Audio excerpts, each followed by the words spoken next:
Okay, no problem. I can't see that volume going up and down, but we'll see if it. Okay, apologies for that. Let's crack on. So, we're talking about truth is unity and understanding a bit better what that picture is and what clues have been left by our ancestors to help us understand what that picture is. And clearly, with the advent of Nabab Yaanuwn, where he has sort of been guiding that vision to inform us, obviously as their descendants, on what that picture looks like. Because once we transform individually, it helps the collective to transform. At least in our own individual minds, we build that picture.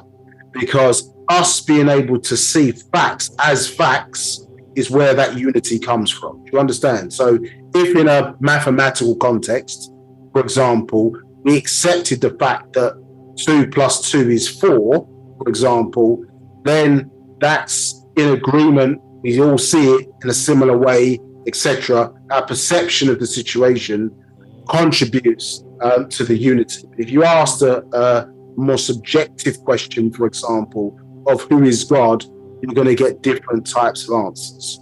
So the fact of the matter is that how these origins, how the design was put into play, who knows those answers? Well, the designer knows those answers. Do you understand? And so in that context, the Egyptians or the ancient Egyptians make the claim that it was the Natharu, understood? And for us in seeking confirmation, we have been following the wrong lines of knowledge in order to get to the answers. Do you understand? So if you find yourself in a Bible, a Torah, or the Quran, one has to understand that that is constrained within the authors of those books who didn't even themselves have access to the original.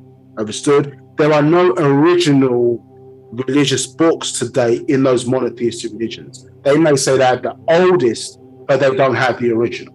Understand? And what's happened is in that first 30 years, when the Master Teacher's output was pointing us in these different directions, it was clear and obvious that they had been copied from other cultures that came before. So in particular, the monotheistic religions came from those Sumerian tablets, and the world, or the modern world, controlled, as say, by the Mukasu in this day and time, considered that ancient Sumer was the beginning or the origin of civilization. Until a German archaeologist by the name of Gunther Dreyer found complex Egyptian writings, understood, or African writings in Sumer that predated what they thought was the original. Do you understand? So life as we know it started in Africa first. And more importantly, intelligent life started in Africa first. And more importantly, intellect, building, society, understood, all of that started in Africa first. And what we were explaining to you in that picture was the fact that these star constellations, which keep popping up in our culture, particularly Orion, as they refer to it as today, or Sahat in Sabaik, and Sirius, or Sabatat, as it's referred to, or Sabat, it as referred to in the Sabaik language. Yeah, but these clues are pointing to these star constellations about origin, as well as the patterns that have been left point to this also. Understand? So the question was posed on our sort of Facebook page was, what was the connection between obviously the Sirius star constellation, the deity Rajtat, and this location called Egg Island. You understand? And so if I take the risk of switching screen for a moment, just bear.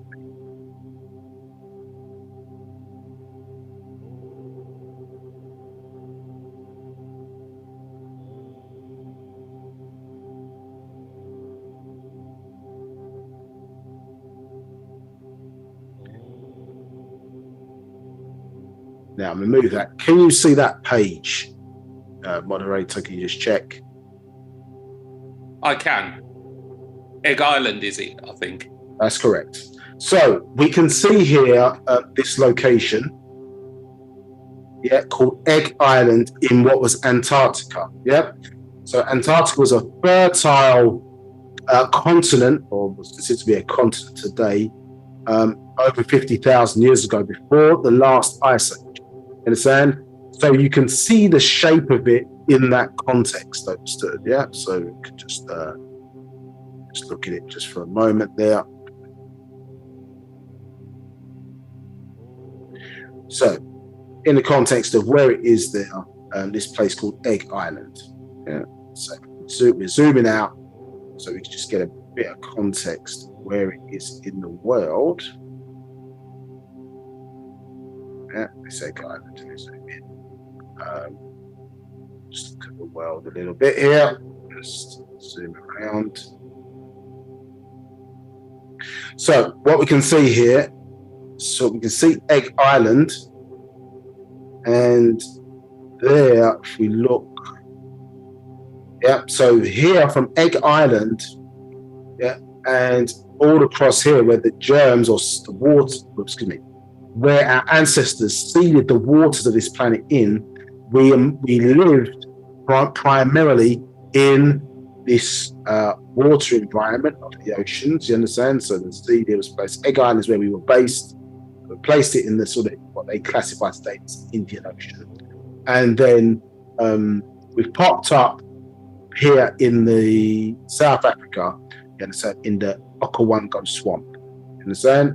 So we were living here as mermen and merwomen. You understand? This is where I suppose a lot of mythology and things of that nature come from. You understand? And even the word mer, if you really think about it, phonetically it ties into the word mir, which is the word for pyramid, and it's also alludes us to the third eye. You understand? So we were originally in the waters of this planet. Now, as I say, living in less dense water. Bear with me 1 second.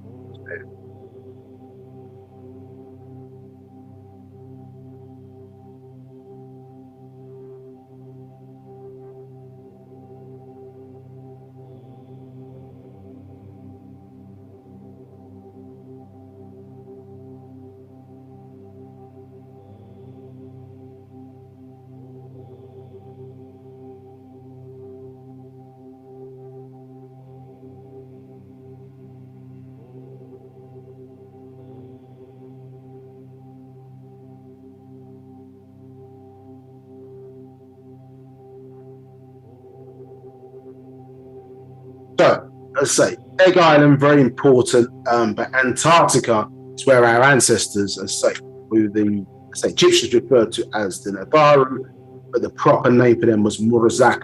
It's Riskians in translated into English. Yeah, so this place, Egg Island, as I say, alludes to the origins of life on Earth. You can go on Google Earth and look this up yourself. So we see that as part of our story. Yeah, so let's switch back.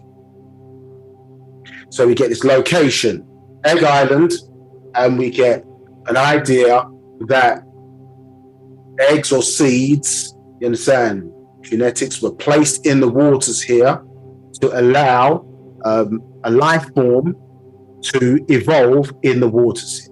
Understood? That was placed here by what modern day language would term extraterrestrials. Understand? So, switch back over.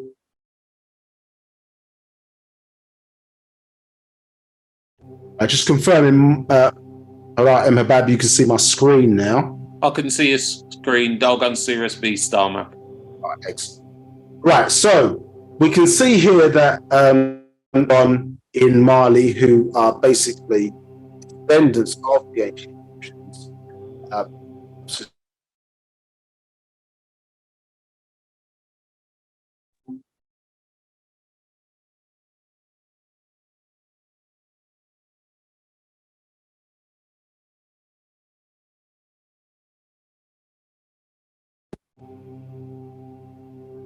So I'm back again. This is definitely a Zoom issue.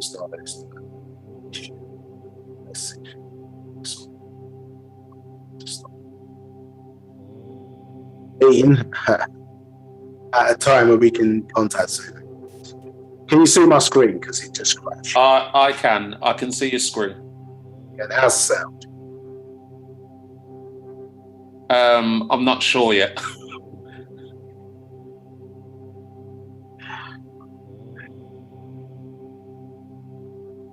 Okay, right.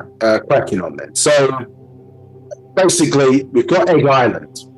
We've now got, when we look at the Sirius star constellation, we have an egg-shaped star constellation, composite, which is a composite of the movement or the orbit, rotational movement, let's say, of 3 different stars. A binary star system, Sirius A and B, and then what was more recently discovered by modern day astronomers, Sirius C.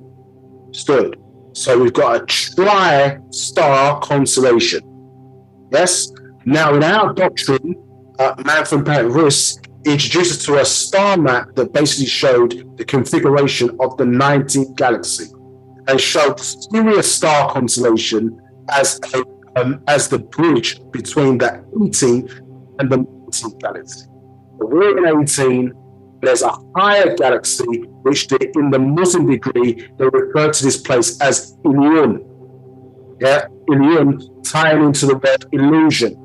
You see, but it's not an illusion to us. It relates to the origin of where our etheric ancestors, the Planetary, reside and come from.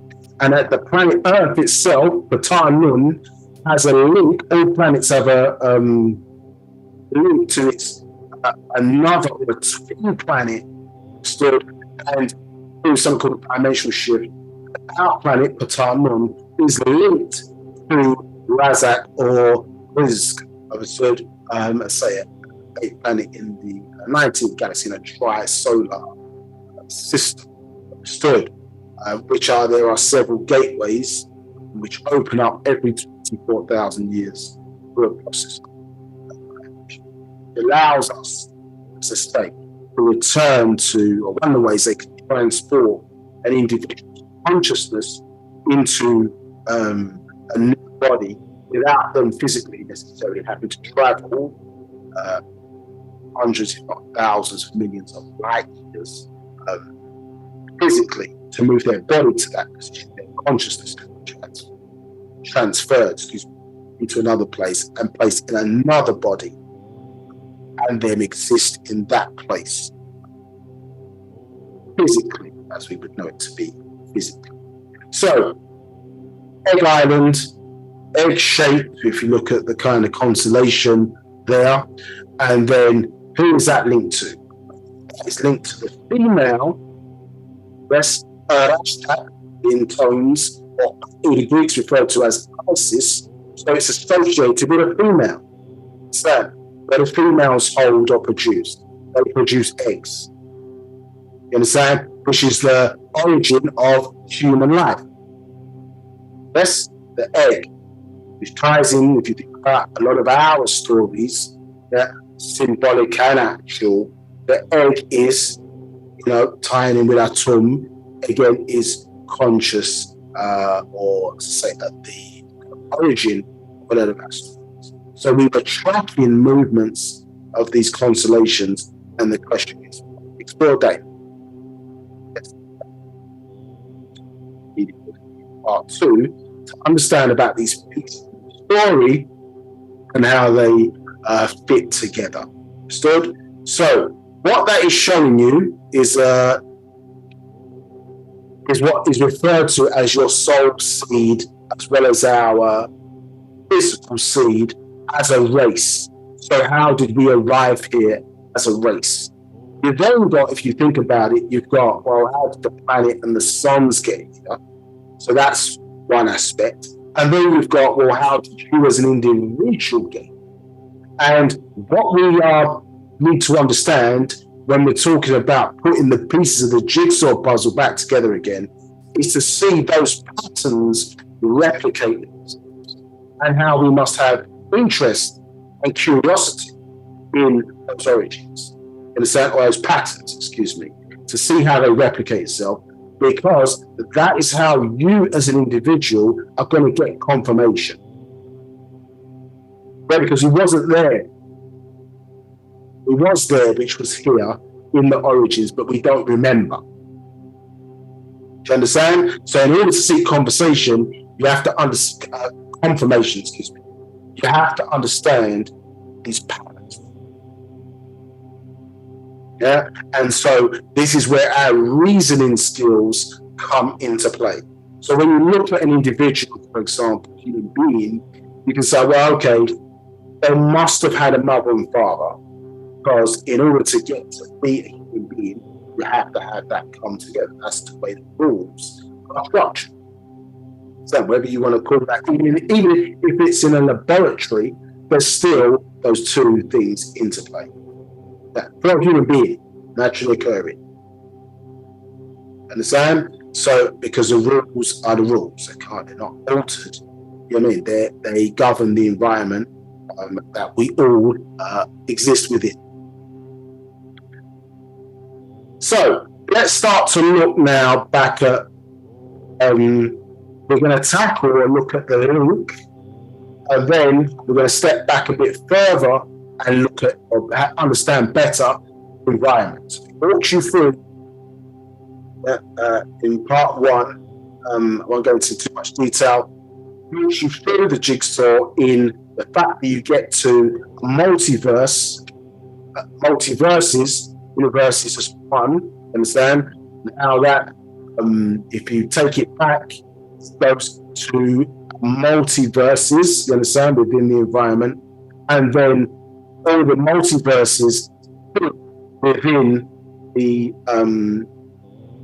omniverse, you understand, which is the whole, the true unity, you understand, and how with that you have different versions of the same, you understand. And we showed you before, obviously, the world of dark matter versus the world of lighted matter, and at least this understanding in this society, in English being the first point, and in science in the West particularly, being the first point of what is being considered to be physical matter, understood? But in reality, you understand, it all, to us, it all matters. You understand? And in actuality, the world of things and the world of something, so the world of things is predominantly what existence is made up of. Understood? And then obviously, as energy transforms itself into physical matter, understood, then we talk about light matter, because that's what we can see.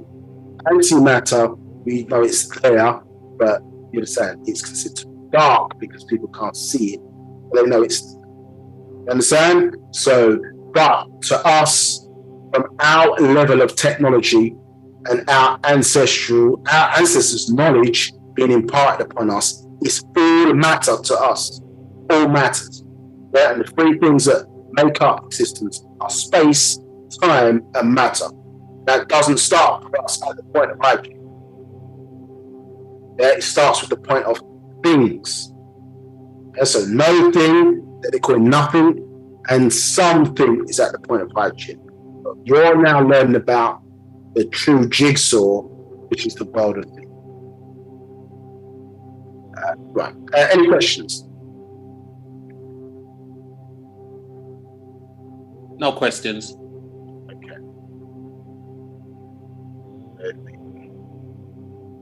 No questions.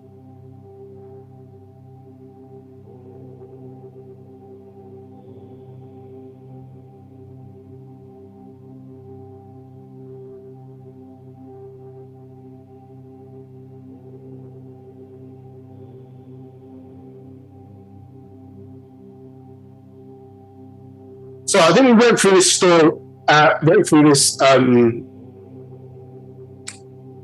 actual fact or aspect of an actual fact, which is taken from Tone's DNA and Vibrational Energy. I think it's actual fact number 18.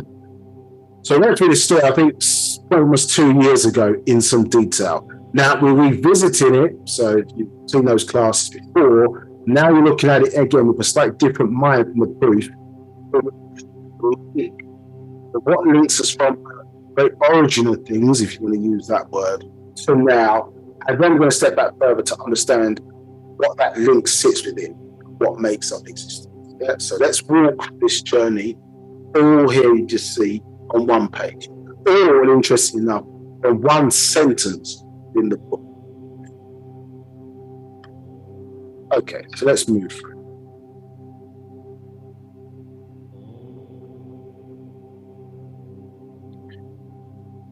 Okay, so we'll start from verse 100, and I say this is from, I think it's actual facts number 18, times DNA and vibrational energy. So, listen very carefully. So, 100, only mind can perceive subatomic structure as those of ether, therefore must be outside of the brain. Mind is a power created by higher beings and made part of the human experiences called mental. So each individual, understood, has their brain, understood, but the mind doesn't exist in the brain. I explained this last week. We say mind, we say mind, M-I-N-E. And interesting enough, look at the word, you see the word min in there.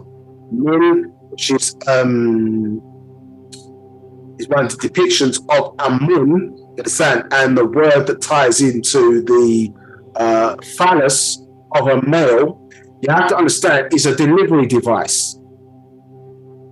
Yeah, it's a delivery device. So the penis, for example, or the phallus of the male is a delivery device. You understand? To help progress life. That constructed one, that concerned the original, but the delivery device in the female, where she was able then to fertilize her own eggs, is the bartholin gland. Is that either side of the vaginal orifice? And when they say asexual, for example, which is interestingly enough, because the last 7 letters of the alphabet pertain to sexual process. Do you understand? So you go T, testes, U is the shape of the penis at the tip. V is vulva and relates to the vagina. So you draw the V, for example, it's upright position, and that relates to the vagina. Well, either side of the vaginal orifice is the pulling gland. You have 2 holes either side of the vagina. Lubrication, etc., will aid the sexual experience. But now, if you were to join those 2 bartholin glands together with a horizontal line, you draw a line across the V.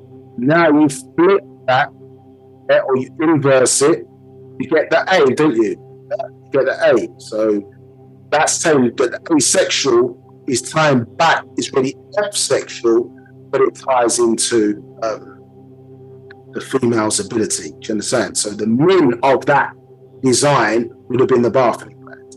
Now that aspect of the woman was extracted into being the XY chromosome, and therefore the delivery device, or the artificialness of it, is now the male penis. You understand? So the artificial insemination of our race is male and female coming together, that's a sexual relationship. This is why they say the male and the female, when they come together, marriage, or in this case the sexual process, but they're becoming one again, because we're becoming that original hermaphrodite, hermaphrodite, state, all in one being.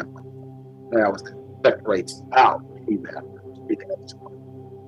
All that is to say, yes, that the mind or moon represents, isn't it, the connection to the mental. So you are receiving mind in the brain, and that is controlled, or what creates the conduit to you to receive thoughts from the mental is your ba'a. Yeah, so you have your ba'a, soul aspect of you. The ba'a, the same, yeah, which is the spiritual you. This is what creates the link for you to draw down information coming to you in the form of information from the mental.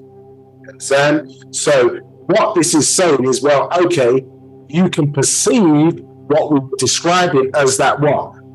Dark matter structure with the mental. Understood? Right? You can perceive with your mind. Necessarily your physical eyes, you're seeing it with your mind. What is it? Any questions?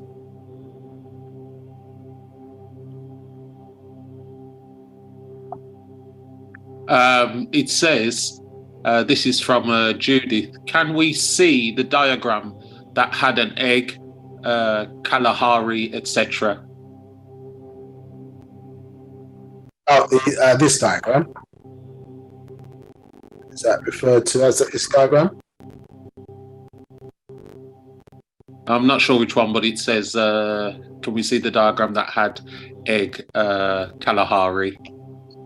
Okay, so this is basically showing, as I say, that link of our life started here on this particular planet Earth. You can see that the Nabab are explaining that they set up a landing site there before the Ice Age in Antarctica. Yeah, Egg Island. Now we're showing they're classified as Egg Island today. You understand? But that Antarctica region is what we what our ancestors in-housed, and they seeded the waters here as part of an ongoing project of developing life here on Earth. You understand? Which has been going on for, obviously, since its origin. You understand? For trillions of years, on into billions, on into millions, on into, obviously, hundreds of thousands. You understand? So that seeding of life here that led to the Sands people, you understand? We were 4'5" female, 5'4" males. You understand? But we were in the waters as mermen and merwomen. And explained this last week. And then tsunamis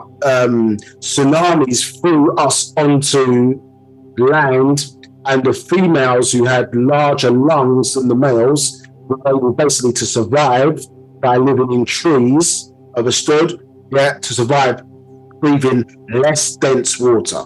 So because obviously our tonsils, which were once gills, were able to breathe oxygen through a dense water, which is obviously the oceans of this planet, but less dense water is water vapor. So we adapted in order to breathe less dense water vapor, obviously oxygen, and so the female started that first. So this is showing the migration journey out of, they talk about the out of Africa theory. However, it's not really the out of Africa theory, it's out of Africa fact. The issue is that we migrated across Africa. So migrated, what's happening is different extraterrestrials are taking part of the original seed and then setting up locations or bases in different parts of the world.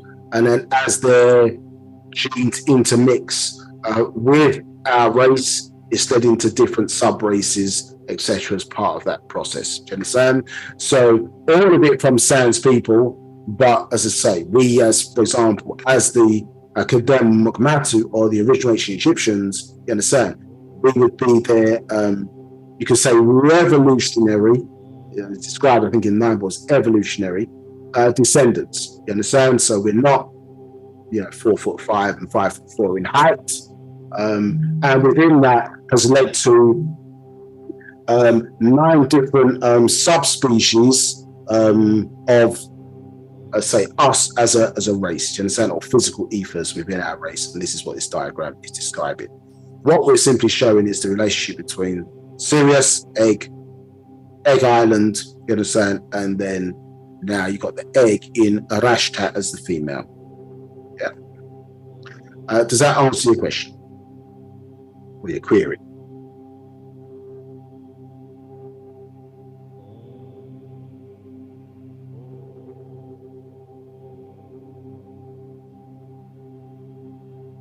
The answer says thank you. Okay. Right, okay, so back to where we were. So we were talking about, say, this link, but actually our ability to perceive the world that we cannot see, this dark world, we know it's there in the same world. Say, modern day science knows it's there, but they can't see it, hence they put the word dark. But this is expressing to us that the mind can see it. So us being able to perceive or see through our mind means that we would see it that way. And I say 101. Now bear in mind, Musbatu, that the resonance of the planet Earth we call Yaanuwn is the same 0 to 40 hertz spectrum as the human mind. 102. Your same mind linked to the mental abode that is constantly emitting signals into the environment around. These signals are much more than just waves. They become also particles, that is matter. So as we were expressing earlier, to us, it all matters. Yeah, it's all matter to us. Yeah, these particles or waves. Yes, from our understanding, there is a differentiation when we get to the point of hydrogen, but because of the technological abilities and capabilities of our ancestors, they see the whole picture. Do you understand? So that's why you can't get fixated to some degree, because hydrogen is not the first point of existence. There are things smaller than that, and that's where we step into the 90% world as opposed to the 10%, which is the world of light. 103. Just as you see stars, Najamat, in the night sky as little lights flickering billions of light years away. 104. And a light year is how far light travels in 1 year, be it solar 365 or lunar 354. As light travels at the speed of 186,274.5 feet per second, that makes 1 light year around 6 trillion miles from Earth. 105. And Najamat or stars are billions of light years away. 106. Many of these Najamat stars are no longer there. When you look up at the night, they are stars that have died. 107. Yet and still you can see Parnawur, the light. 108. You know this light to be wave matter particles. So we've explained this again, I think last week. So I won't go into that in too much detail, but check out a book called Emotional Energy to understand. So energy moves in straight lines, but the presence of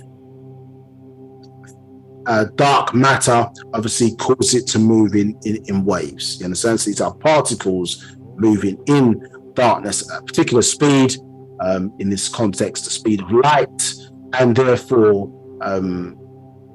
you differentiate its color by the speed that it's moving at. So its color means it's moving at a certain speed, understood. But these particles are moving in waves, being affected, as I say, or light particles, are moving in waves, being affected by dark matter. Now, what's the point that we say here? This also shows you how powerful the emissions of suns are.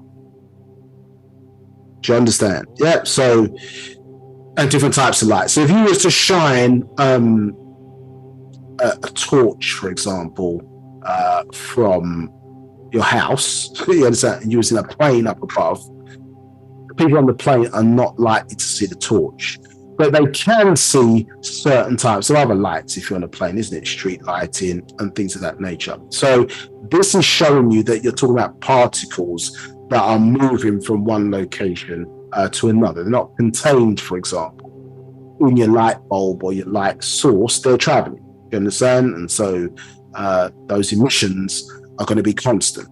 Now, in the context of these stars, for them to be able to travel or continue to travel, vast distances, so we're talking about light year, we're talking vast distances, and for us to see them at some point, even when the entity that emitted them or produced the emission is no longer here, again, shows you how powerful these suns are. You understand? Shows you how powerful.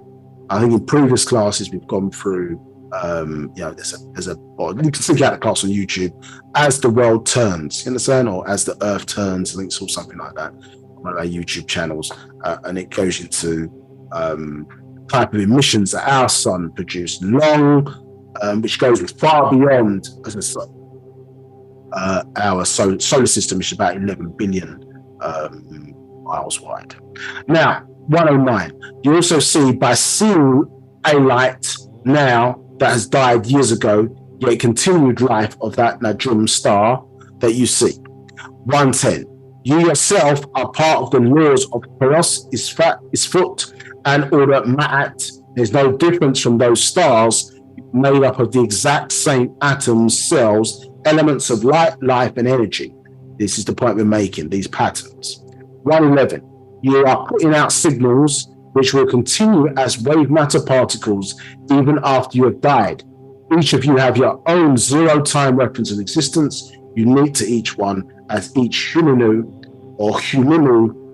has their own zero-time reference. Once a sound is made, it never really dies, only changes volume or vibration or tone. So our zero-time reference is from the point of inception, understood? Obviously, that big bang happens at the point of conception. You understand? So zero-time reference registers truly within existence, and it's very important, particularly in terms of our esoteric or spiritual transformation, and the sound that's made, that big bang or sound or vibration, we made at the point of conception. But we start the zero-time reference at the point of inception, 3 months before conception, where we are birthed mentally first, or as energy first, before we materialize in the physical over a year period. 112.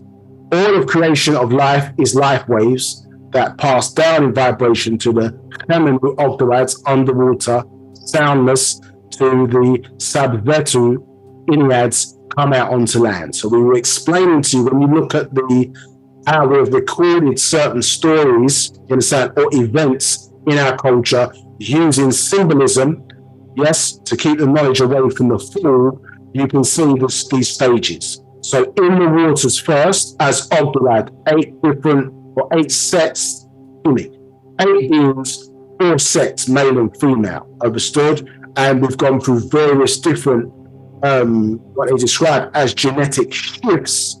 That's what these different sets represent, understood? So, for example, planet is hit by a major comet, for example. It causes life to restart almost, in a sense. And so this is what these different shifts or pairings represent. You understand? So it's like cataclysmic event or major event that's happened, wiped out majority of life or the life form, and so then it restarts, obviously, because you've got water, sun, do you understand? And the earth. And so these are 3 principles, isn't it, that enable life to continue to proceed and progress as long as the environment conditions are conducive for that.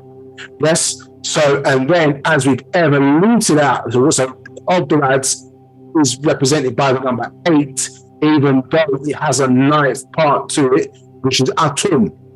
Yeah, atom or atom, we get the word atom from, onto atoms, representing the first point or the origin of a thing. You understand? But in our thing, Adam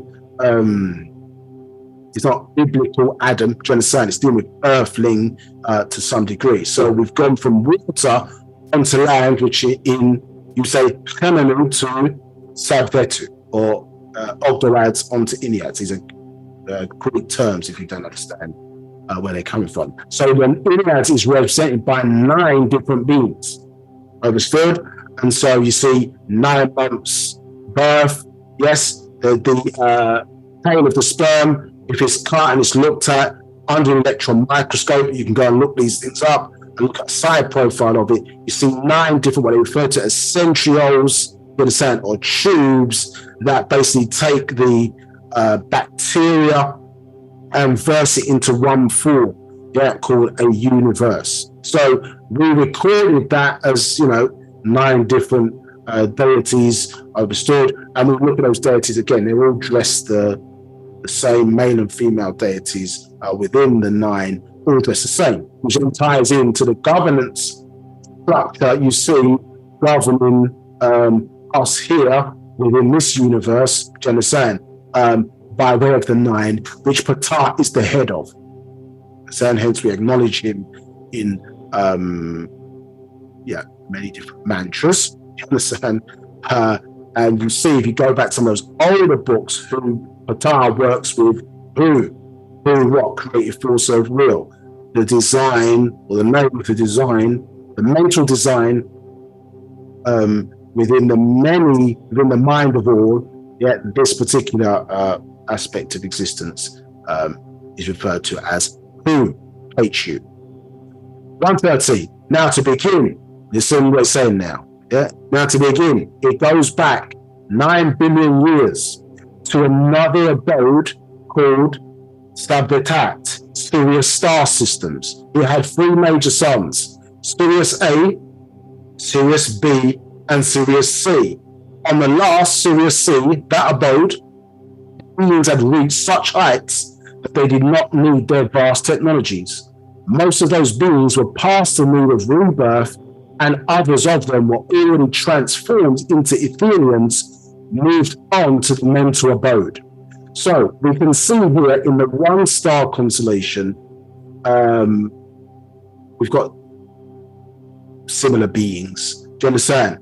But in 1, obviously, you understand, they've evolved past the need, as I say, for what is described as the physical form, as we've seen there.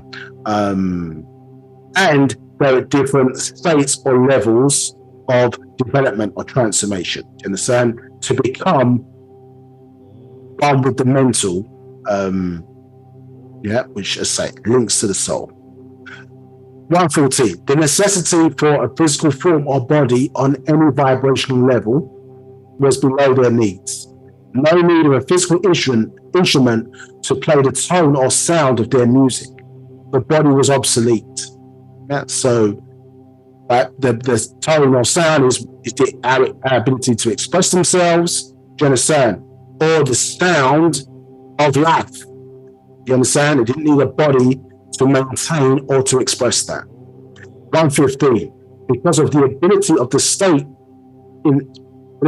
state inhabitants to participate their needs from ethers, ahu, which is a slightly older word, maybe in modern terms. You understand? So whereas we would derive nutrients from food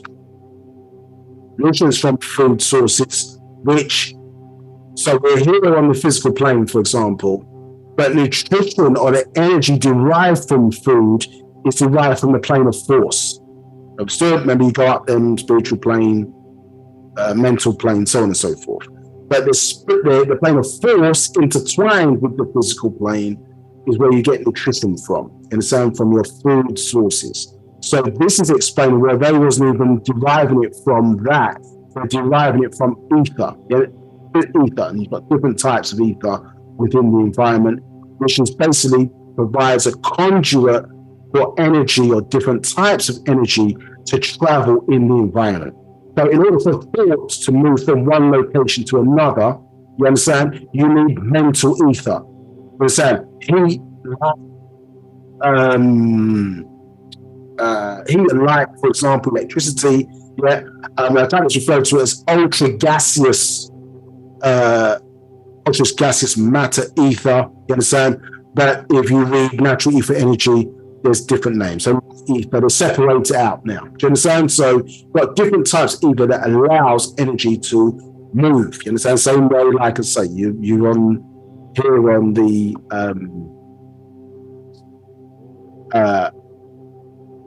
we're on the internet now, for example. It's called wireless communication. But just because it's wireless doesn't mean there's not really a form of what a wire would do, i.e. in terms of its connection. That wire is ether, in certain different types of ether, depending on the type of energy being transferred. 115 again, because of the ability of the state of the inhabitants precipitate their needs from ether.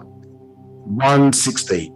After 9,000 more years, except for those beings of that abode who lagged too far behind to attain transformation, the many Etherians from the star system Sirius of Wu-Sabat advanced in one moment with all the higher beings of all other abodes, being one with the universe, onto the fourth abode of existence, which we know to be the mental plane. 117. Those lagging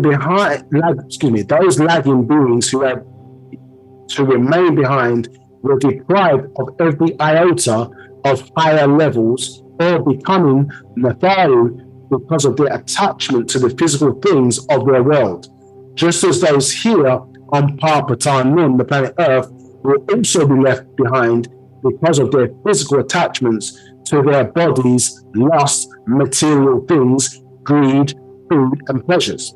So we understand this, isn't it? Reading the fact that the planet itself also is going through its own ascension journey in the dimensional shift to exist in the state of 7, 8, and 9 ether. Understood? And so when it transitions or transforms or shifts dimensionally, then all things not in sync with those abilities for higher levels of vibration, understood, must perish and fall by the wayside and will be left behind on those lower planes. Understood? Yeah. 118. Others who raised, fell, and were returned to the lower level trapped and lost in worlds unknown to their inner being, and are hosts to be held in abeyance to the world they are in now, and can be used and abused emotionally by lower forces of the etheric abodes. 119. Looked over by the Tabetu of the fourth to the third abode, spiritual and mental abodes, some have access to the fifth abode who had originally took part in the creation of the lower abodes down to the first. 120. And can come down to the physical abode and transform beings to higher levels. Others are lost and in time will dissolve, as did Sirius C, which collapsed into nothingness. And lower beings were sent to other planets like here.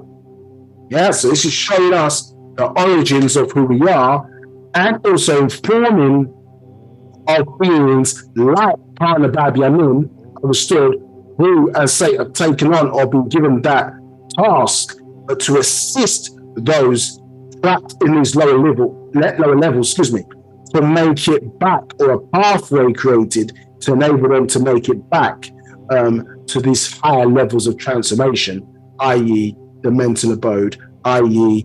back to aspects of Razak or Ruzd, where us Etherians did reside. 121.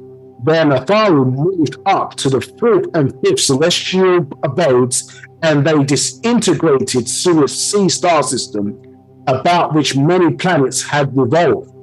So the doorway that allowed or that was previously there with the higher beings and those beings who lagged behind, understood, Sirius C obviously acted as a doorway. Remember, a bridge between the higher state of existence to the lower state of existence, and they collapsed, Sirius C as the sun to block that gateway. Understand? And as we're going to read further, to remove the link between those of the lower and the higher abodes, because they were linked. So therefore, the adverse or material behavior of these lower life forms, because of that link, it would affect those in the higher realms. Now, you will obviously read the first chapter of the tablets. It explains how the planet Earth, for example, is quarantined.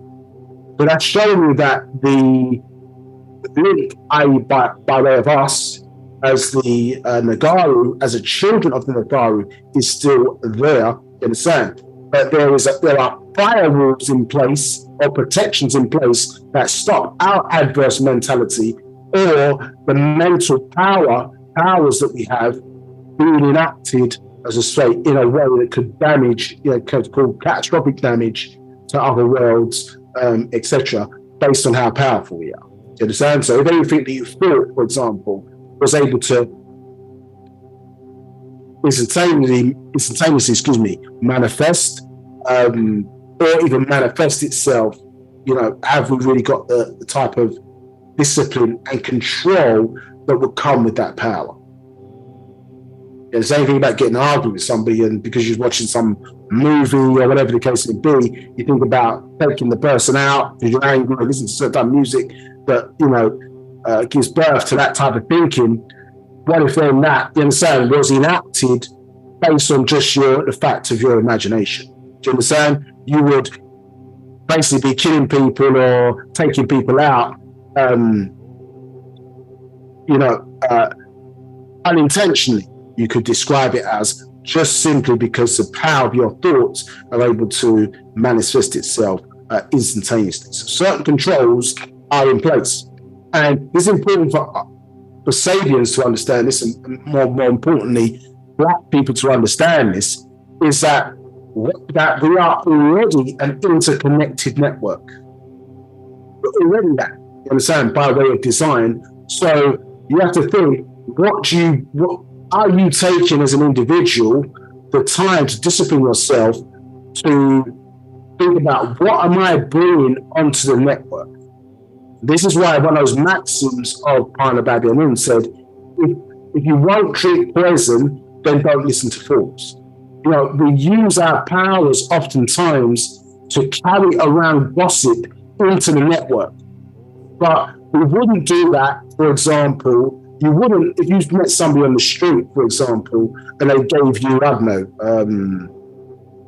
I said, here, there's a bag of fruit. You understand? You don't know the person, never met them before, they give you a bag of oranges, for example. You're not going to, if you're a mother or father, take those oranges back to your home and start giving them to your children to eat. Yeah, you wouldn't do that. Yeah, you wouldn't do that, because you now have taken something that you don't know and passed the danger onto your children, because the oranges might be real and they might be juicy and luscious, germ-free, whatever the case may be. But surely, when a person gave it to you, you'd have to question it. You'd have to verify, yes, these are oranges. You have to verify that they were germ-free. You'd have to verify that basically they are real oranges, there's no poison in them, etc., etc., before you give it to your children. You might even have to, in yourself, if you wanted to check, you might, if you want to take the risk, you understand, taste it, but actually, until it can be proven to you, you're going to reject it. Say, no, thank you, you keep those, oranges, thank you, but no thanks. If you wasn't certain. But surely you've got to question the person at source. But we don't do that, do we? A person, for example, exchanges the oranges for rumour. Yes, the person takes the rumour and they bring it beyond the firewall and start spreading it like a virus, understood, within the network, without doing their due diligence and being the point to block that. Is why in the Partarak it's giving you guidance, don't do this, don't do that, or I say don't do, but it's giving guidance on how we should behave. You understand? Because each person is a conduit into the network. Now, at this point, what we're reading is that the lower levels have been locked off or detached from the higher levels. So there's no way to breach that.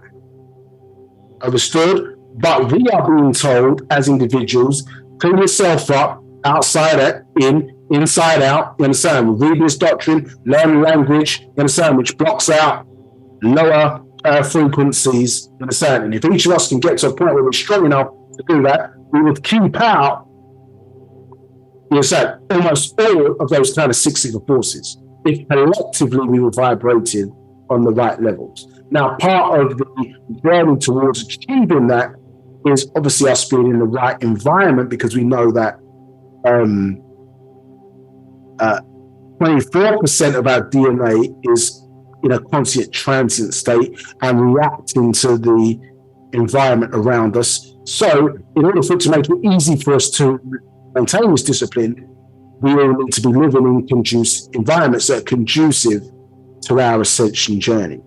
Hence why the Mukasu wanted to destroy and destroyed Tamaray. You understand? And how even within that, you've got forces within the family that want to keep things low on this kind of lower level. You understand? Everybody thinks they're good people and all spiritual, whatever, but remember, you've got ancestral factors within you, desire, so on and so forth, that even amongst, you understand, positivity, the negativity in us, either externally influenced or within us expressing itself from inside out, you understand, can mean the disruption to that unity. You understand that we're talking about? Yeah, that chaos, that unity, that positivity. Understood? Yeah, so you can see, or let's trust that you can see, and if not, please ask questions, what is being expressed to us in terms of this link, yeah, this link to the origin of who we are. Now, 121. So, their Nephilim moved up to the 4th and 5th celestial abodes, and they disintegrated the Sirius star system about which many planets had revolved. Yeah, so again, this is just talking about stars. 122, leaving Sirius B and Sirius A. Many of the higher beings from them came here to Yaanuwn, the planet Earth, or the blue planet or water planet. Others went upward to Sahu, Orion star systems. 123, the same was done before throughout the universe, so that all stars and their attendant planets cease to exist.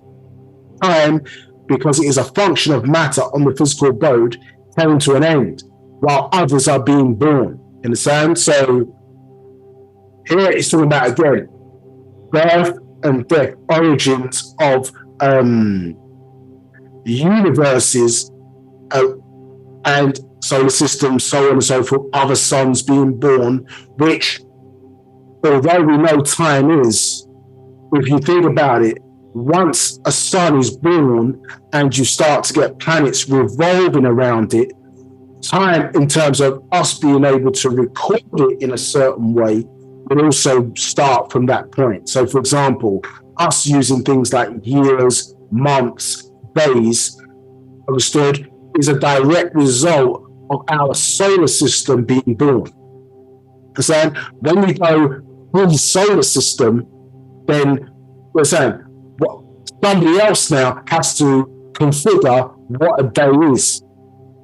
Because what was, you understand, there wasn't a planet Earth in that regard, you understand, turned on its own axis, understood, in the context of the solar system to understand what a day is.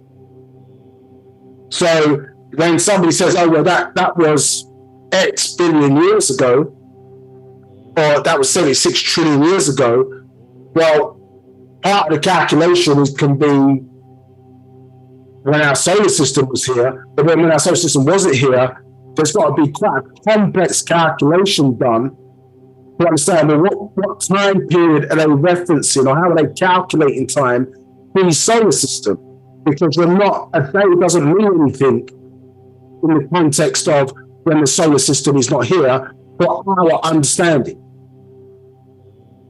We understand what a day is from our perspective, from our solar system. What does a day mean prior to the solar system being here, or prior to our sun being here? Do you understand? So it seems complicated, but these are the things now we're having to unravel in our mind, understood, to start to probe into that thing, to really understand what is taking place within Wu-Sabat.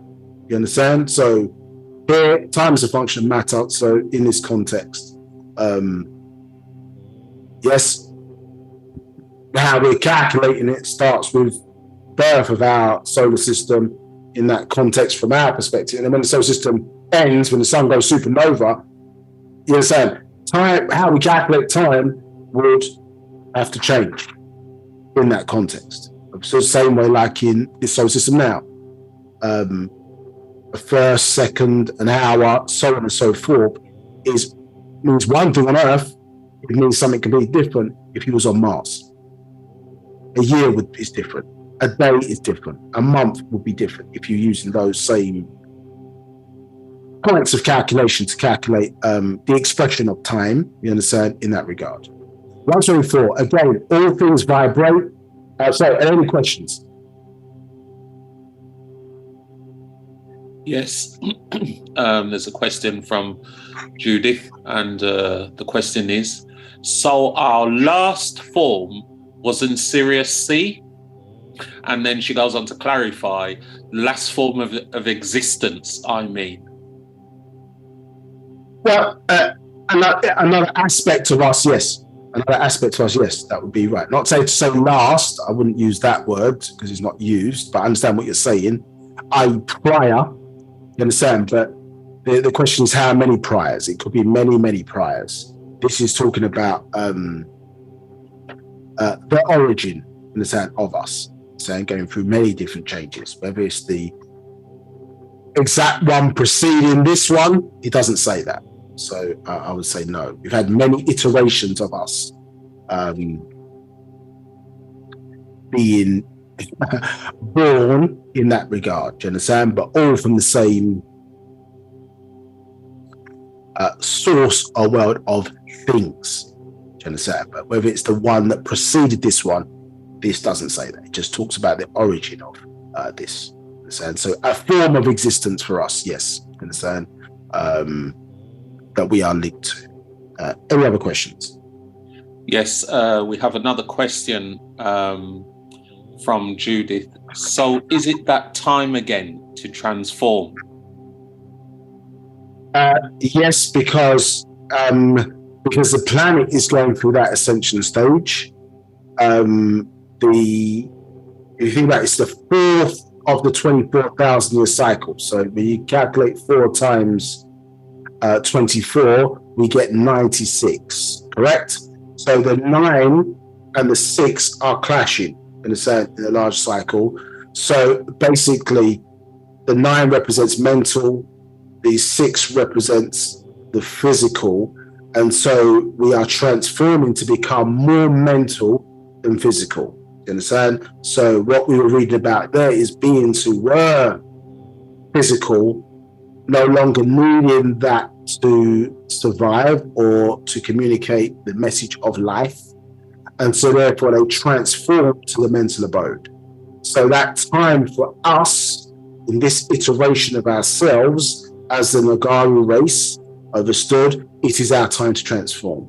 And the planet is also transforming at the same time, moving to higher states of existence. 7, 8, and 9 ether states of energy have not been experienced by any human being in this particular environment. Do you understand? So obviously one sent Yaanuwn, who can differentiate between, you understand, the different planes or the different abodes, understands how to get, the Natharu's children, us as a race of people, to that point. Understood? So absolutely, it is a time for transformation. By nature's own clock, for lack of a better word, do you understand? And why Nabab is born now, because it's the end of the 24,000 year cycle where our story must be renewed. Any other questions? No other questions. Okay, so 124. So again, all things vibrate, each on its own level. Each color vibrates. Each form of matter vibrates atoms, cells. 125. All is sound and music. There is good for you sounds or music, and there is bad for you sounds, tones, and or music. Even the sound of a person's voice can upset you. So we know the deity Merit, you understand, where they get the term Mary from, you understand, or you understand Meritat, you understand, where they get Mary from, You understand? Different names in the English language, Meredith, you understand? All these different names, and to merit was depicted anthropomorphically by a female. In fact, we talk about, even in the university system, they give you scores, isn't it? Distinction, merit, you understand? Or merit is deemed to be something positive or positive attainment. But she was the chironomist deity. Chironomy is the art of what they refer to as when a composer of an orchestra is moving their hands. They refer to that as chironomy or chironomy, if that's a proper pronunciation. And so merit represents that, you understand, in our culture. So you can see the symphony, you understand, the divine symphony or the divine music, you understand, which basically allows things to be in accordance with each other, is part of that jigsaw. It's part of that puzzle that we're talking about, you understand, in this regard. And then understanding that is obviously the key to us. It's key to us achieving our ascension journey. 126. Your given name or title is a tone or sound of music that is vibrating. It becomes you or you become it. And it links you to that vibration and all the forces. Things that are in the same tone, sound, name, be they good and evil. That is why speaking your own language, Sabaik, is so important to your being. The names or attributes you call on as deity come and affect your well-being. So we understand the power in names and the fact that, as I say, when you were given a new name, for those who joined the ancient Egyptian order, for example, the true university, when you were given your name, remember, there was a paradox there, wasn't there? So even though you existed, to your ancestors, you were not known to exist until you were given a name. Because unless somebody has a name, it's not known to exist. So it must be given a name in order it to be known to exist or to become aware that it exists, even though it exists. You see the paradox there. You understand? So in order to be recognized, when you were rebirthed, so to speak, by way of the ancient Egyptian order, and there's other orders that we know go through this kind of birth, life, resurrection journey, when you were given that name or tone, understood, you were reborn, in a sense. Even though you were born, or you were, you know what I mean, you became known within existence. Understood? This is why you establishing your name clearly is important, or your true tone.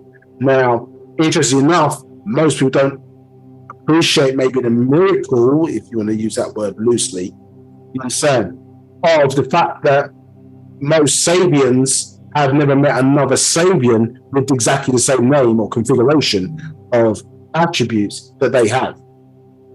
And if you think about it, now, if it's different, somebody's met another Sabian, and all the thousands of people who have joined the ancient order, and the fact that, if you think about it, when the FBI raided our land, one of the things which put us as a nation back was they stole all the computers and different things that had our tribal records on.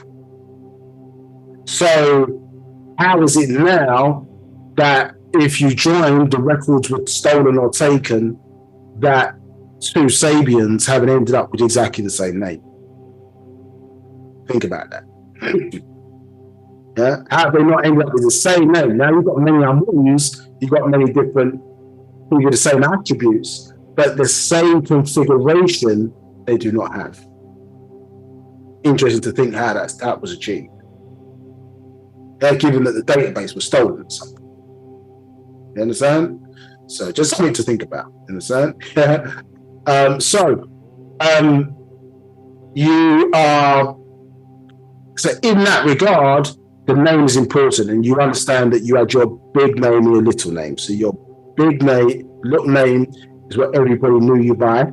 Your little name was only told to your parents by the Wab or the priest at your birth, and obviously told to you when you became of a certain age or awareness. You kept that to all time, because obviously, when you're walking down the street, if your name was, I don't know, Arthur, for example, and somebody shouts Arthur, the fact that you are Arthur, you understand? Obviously, you're going to turn and face, but everybody else who's called Arthur is also going to turn. They don't know that you're Arthur Smith or Arthur, do you understand? Arthur, I don't know, Kendrick or something, or whatever the case may be. They don't know you, the individual. You know Arthur, so you turned. Now, what this is expressing is that alive or dead beings who associate with that tone turn. You understand? Hence why a level of uniqueness is important, but also raising up the level of tone or vibration by speaking a language places the conversation on higher frequencies that can't be attacked by those lower forces. You understand? So our whole vibration is starting to change, not only by sound, but also our physical makeup or atoms starting to raise in vibration up so we existed on these higher frequencies. So, and that's part of our transformation. Any questions? Yes. There's a sort of a general question. It says, this is from Kenneth. What material are these writings from? Actual facts 18, tone, DNA, vibrational frequencies, molecules, atoms, the universe, and you. So we'll take a picture of that quickly, and we get back to it.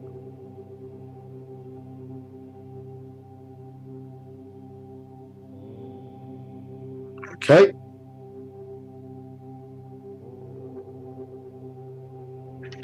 Okay, so the grand plan. So 122, leaving serious DNA, many of these beings. Have I just read this?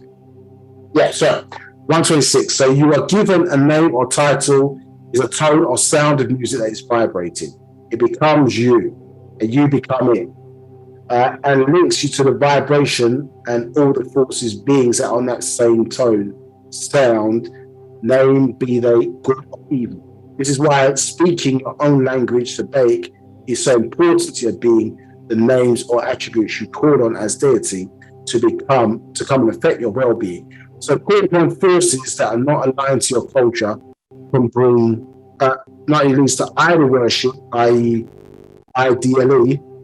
There's no power behind it, you understand, because they're not of your own DNA, but it can also open you up to drawing on forces that can bring adverse problems to you as well. Do you understand? By calling on forces, we touched on this last week, you understand? Yeah, because you're not in sync. Yeah, so you can't, you keep saying this all the time, you can't choose your religion, you can't choose your culture. Yeah, the same way you can't choose, well, in almost in a sense, you didn't consciously choose your parents. Do you understand? So, although you did in one level, but you didn't consciously choose your parents.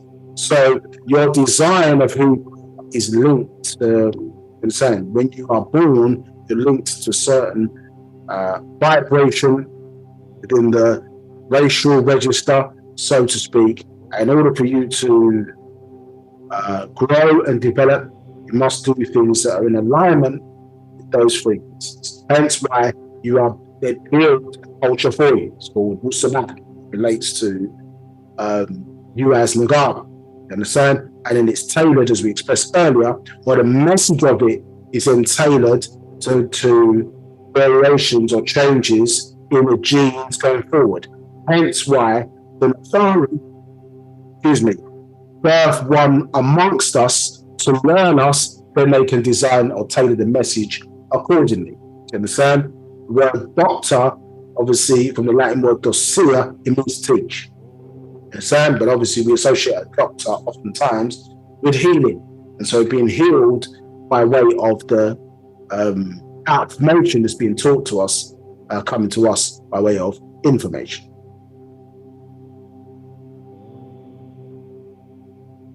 As we were saying, yeah? Okay. So 127. Now each race is a genetic code, vibration. You cannot be other than what and who you are, only in actions. Yeah, so yes, a person, well, it's going to explain. So only in actions, not in true energy levels. So to pretend to be Mongoloid or any other sub-races will not work for your being or Dravidian or any of the Indian sub-races or Caucasians or any of their sub-races. Will not vibrate for you, nor their system of beliefs, religions, cultures, way of life work for or help you in any way. It's fundamentally one of the most important things in the breaking of the spell that we have to understand. You can choose, i.e., pretend, yeah? So in your actions, you can pretend. Somebody can pretend to be white, yeah, but they're not white. So what white people are doing in order for them to progress is not going to work for you in the same way because you're not white. Yeah? There was a situation where I think they said, Will Smith, when he had his issues with Chris Rock, he went to India or whatever to seek help from the Buddhists or whatever to calm down, etc. His temper, so to speak. You're not Indian. Seems simple to say, but the spell has made it complicated to execute, especially in the West, because you can choose to be pretty much anything you want to be in certain environments. But that's not how nature works. You understand? So, yeah, as human beings, we tend to muddy the waters. You understand? When I say human beings, you have to understand that a certain group of human beings born in the last 6,000 years understood as their nature is to muddy those waters. Their nature is to bring chaos. Their nature is to say, well, human beings can drink cow's milk, when we know cow's milk is for who? Cows. You understand? And obviously, according to nature's rules, you can drink milk, but clearly it's only for a certain period of time, because after a certain time, the woman's breast, for example, stop producing milk for the baby.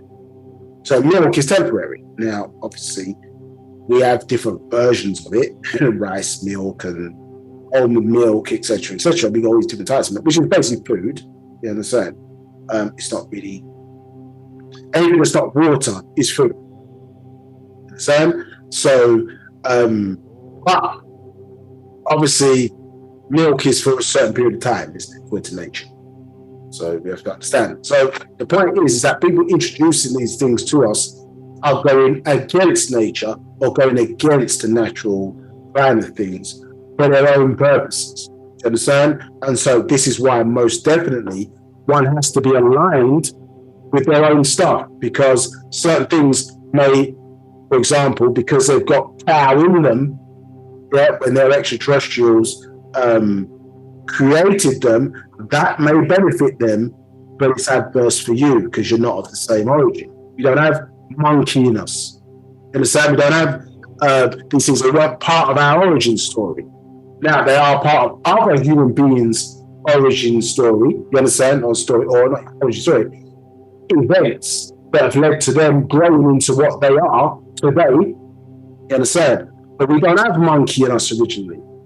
So the ape story or aspect, okay, cool. If, for example, certain beings mixed in with us, then it's relevant because they mixed in. It's not relevant to our origin. Do you understand? It's relevant because the person mixed in. That's why we're learning about it, talk about that origin, so on and so forth, because of mixing in, not because of origin. Because we have to make that absolutely clear. There's no monkey in us. There's no ape in us in that regard. Not from what we were originally created to be.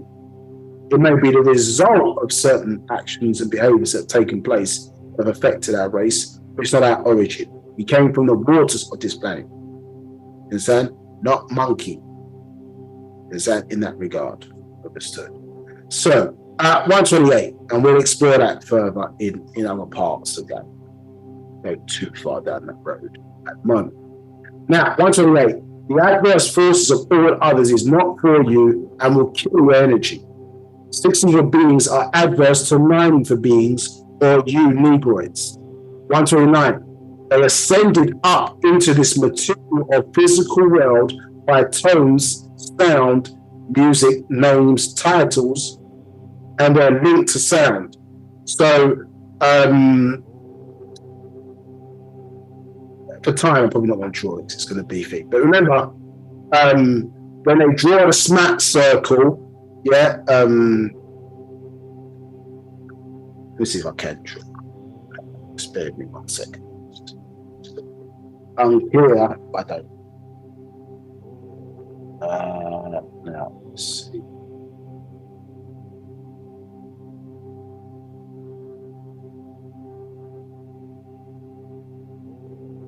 Ready for some bad drawing. Okay, can see that on the screen. Okay, let's see if we can make some space. Let me put that there just for a second. So remember, when I saw that they came up from those lower abodes, is because when we understand our, or that smack circle, let me try and put a shape on the screen for myself. Yes, so if we put that on the screen, see that circle there, and we drew the smack circle, 9, 6, 6, 3 there. So remember, the smack circle is describing, let's say smack, S-M-T, the circle of space, matter, and time. That's what SMAT stands for.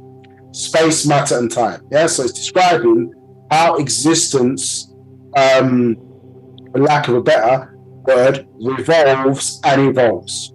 Yeah, so how growth takes place within existence. Do you understand? So as a race, remember, we go in an anti-clockwise direction.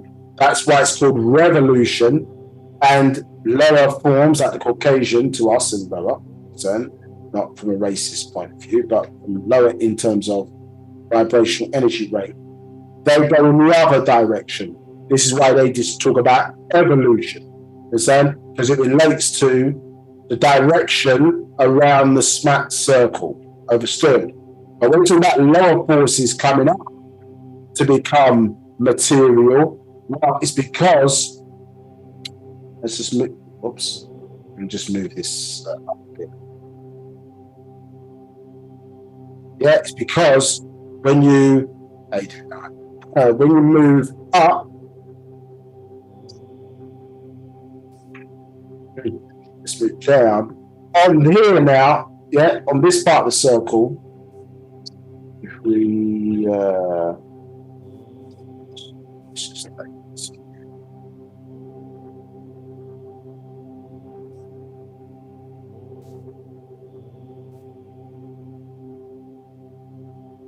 so let's just put that up there.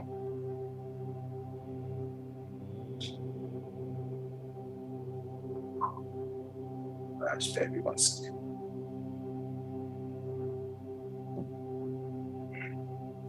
Yeah. Right. Okay. So when we move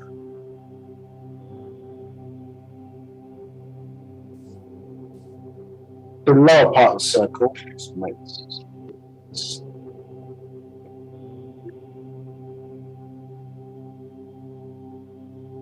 draw that.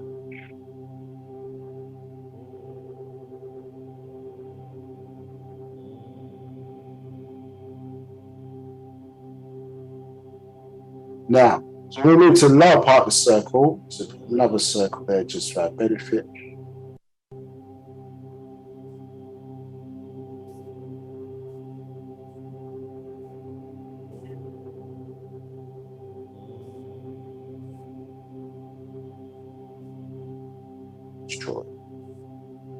So here we are. Now, what we're going to have, we're going to have 2 and we're going to have 1 there. So in these lower aspects of the circle, you understand, she's linked. So the lowest point is 3. So we're at 9 as Nagaru. The Vivian, let's say at 6, yeah, because 9 ether in death becomes 6 ether. 6 ether in death becomes ghost. You understand? And so I've explained this many times before. People, if you run certain species through this circle, you can see how things devolve. So the black panther, for example, yes, has spots in it. If you look closely enough, there's melanin between the spots. That's why you can't see those spots. But the black panther in death is the leopard. You understand? So that's the albino version of the panther. The double albino or double recessive genes of that species would be not a snow leopard, they have grey fur, but an albino leopard with white fur and blue eyes.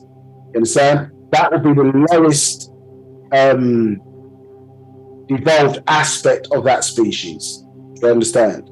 Now, at that point now, you get there with these lower forces, and with lower energy, you get the lower cipher, understand? Or what they call Lucifer. You understand? And so here you have formless, there we have described physical beings, but here you have formless beings of discarnate entities, you understand? Which get pulled up into the physical by way of human beings' desires.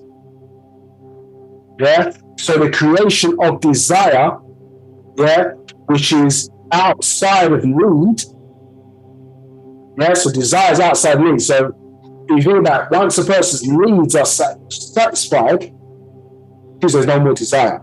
If I can create situations that put you in need, then that creates desire. Think about this society today. There's a film called The Devil's Advocate, in the same. Go and watch that with Al Pacino and Keanu Reeves, etc. Go and watch that movie, but listen to the speech at the end. And it describes how, they're called it the devil in these scenes in the movie, how they work in terms of pumping human beings up with desires, because they understand the science of us as the Negro, understand, and how we kept lower forces out. Keeping lower forces out is to never be in need. Because once a person's in need, they become a wanted, and then any force or source of power can then fulfill that. That's why they're constantly having you. That's why poverty can be crippling to us on the come up, because now we're then subject to, the money's coming with conditions to it. Understand? So, in order to survive, they have you convinced where you need to work a 9 to 5 in order to pay bills. Understood? So there's all these things between us and the natural nature providing for us. Understand? And we've created in our heads, or we've aligned ourselves to that reality. So therefore, it is our existence. It's our reality, isn't it? Okay, well, I need, get money to buy food from the supermarket. You understand what I'm saying? To pay bills, so on and so forth. You understand? Whereas the Sands people weren't doing that. You understand? They would grow food from the land. You understand? And the land would supply them with the nutrients that they need. You understand? It's in and around us. So, understand? We became, or trees were growing with, food or things that we fed off within the natural environment. Do you understand what I'm saying? So, who we're calling the devil of devils have put themselves in between us and nature.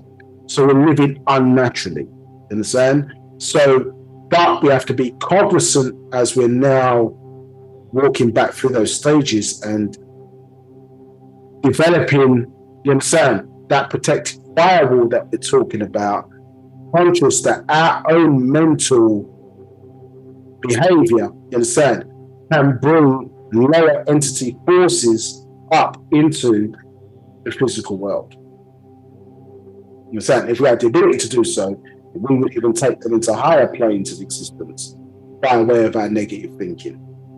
Or we call it negative. So you pull them up by way of our desires. You understand? And that's how these lower forces get to experience the material, whether it's permanently in housing beings who straddle, you understand, the two, because we're both physical and spiritual at the same time, you understand? Whether they're permanently in house or temporarily in house, yeah, to get to experience, understand, and take over, because the desire, the burn is a fire, isn't it, that needs to be put out, you understand? If you think about it, it's a burning desire, but it's a fire that needs to be put out. If you think about you being hungry or thirsty, and you allow that to continuously to build, because you don't put that out, it can be, you know, to the point of desperation where you do anything to put that thirst out. You understand? So imagine you don't have a body to put that fire out. You don't have a mouth, for example, to drink water to put that thirst out, but you have the desire there. You understand? This kind of entity. So the energy's there, but not the physical structure to interact with the physical world to put those desires out. And so you'd literally be like a crackhead trying to, you know, or an addict trying to put these desires out. So we may think that forces are not waiting there to in-house somebody to get just that little bit of feel or taste, you understand, of the physical. They're waiting there to feed off of. And that's what religion, do you understand, effectively is designed to support. That is what it's designed to support. The interference of the dead into the lives of the living. That is what the Wicca religion, which is what monotheistic religion is based upon, is designed to do. It's designed to subsist, you understand, or draw energy from beings who have the energy. Because they don't have it. They're dead. You understand? So the dead doesn't mean non-existing. Dead can mean low energy. Yeah, in order to refuel or to feed, I need to, you understand, find ways of getting those with the energy, divert their power into us so that we can exist, continue to exist, continue to thrive. Whether that is getting them to share their genes, you understand? Whether that is getting them to share their labor, whether that is getting them to call upon deities, our deities, but think it's theirs in our religions. Anything to get you to divert your energy and power into them. That is what the religion is designed to do for them. Do you understand? So you have to understand the science of what is taking place within natural nature and how it works for you. If you don't, like we didn't understand until Nabab Yaanuwn came along, then people or beings will continue to take advantage of us and we will never progress. Yeah? Because other forces are adverse to our progression. They need us there to be a backing for their liberty. Thus, that is understood. If not, please question. Now, going back to where we were, you understand? So, any questions? No, there aren't any questions that I can see here. So, they ascended up in 129. They ascended up, 129. They ascended up into this material or physical world by tone, sound, music, names, titles, and their link to sound. The corpus has decided which music becomes hits. He will pay the Negro to make sounds that will cut them off or make them kill. He will only allow ill sounds and tones that he can use against you. If you don't make what he wants or needs, he will, if he likes your look, take your tracks and reproduce them and add tones. He will choose Negroes who hate themselves and kind to become companies and give them sub-labels. Shoot videos or cinemas that will help his cause and destroy your minds and children. He loves gospel, hip-hop, but hated reggae or African music. So no Negro movie star or rapper or producer is there because they are good, not at all. You only pay the big money if they further his plans of opening up the underworld and giving over Negro souls to Shazmu, the carnivorous flesh eaters. Once on this abode, moved by emotions through existing beings and open to them by emotions of many kinds, the way music makes you feel. 130. And as you know, Negroes were the first human beings created or incarnated or materialized on this abode. So they vibrate with natural nature. Yes. So you understand at least from that context. Do you understand? You understand that context in that regard. Now these are the Safat or Orion at the top and Sirius at the bottom. And so take them in for the moment. So we've got to finish now, even though we started late. So we're going to leave that with that in mind, understand, of how the origins of us who's in existence came up. I think class is next week now because the way the thing has fallen. Got class next week again. And so we will continue in the story of Rafta and Sirius and how that link then comes in. Understand? It's mimicked, you see there, esoterically, in existence through the birthing process. And then we will step back again and look at Parpaut, you understand? And look at that structure to see this true jigsaw that we're discussing at the moment. Okay, right. So, any questions? Yeah, any questions on what is it understood or clear what's been expressed, or is there further questions on that or anything else? I'm not seeing any other questions. Okay. Going once and twice, all that kind of good stuff. Okay, so we're back because of the way because we were slightly late in what we were doing this month. So part 3, if by my calculations of this, so I'm trying to get a calendar up. So yeah, we're back next Sunday on the 4th. Yeah, so we'll continue this discussion in the next class. Do you understand? So let's say take a look at that film, Devil's Advocate, if it's of interest in that regard, and look at, remember, maybe rewatch The Matrix Part 1 and understand how the we've got Agent Smith. If you remember, he transferred from the digital world into the physical world. You understand? And caused a lot of chaos. Understand? In the movie, if you remember. So this the movies, and so they were alluding to certain realities, let's say, that we may not have been aware of because there was no vested interest in them really explaining hidden meaning or hidden intent behind these monotheistic religions, how they were set up to state to support the dead. Yeah, set up. Yeah, I think it's in page 400 and something in a book called The Degree of Christism. So maybe next week I'll pull the page back out. 425, something like that. It's in the 400s. Yeah, the science of religion. Maybe a lot of us missed it when we were reading that book, and obviously it's not been. I don't think it's been out lately. We need to reread it. It's a deep question and answer that was given by Partner Babylon. The science of religion, not the practice of it. The science of it, and the science of that, which all ties back to Wicca. Yeah, all ties back to Wiccanism, and this is why when you look at, we'll get into it a little bit later, but if you look at the we start to look at, we've shown these slides many times before, but now we're getting a little bit of a better understanding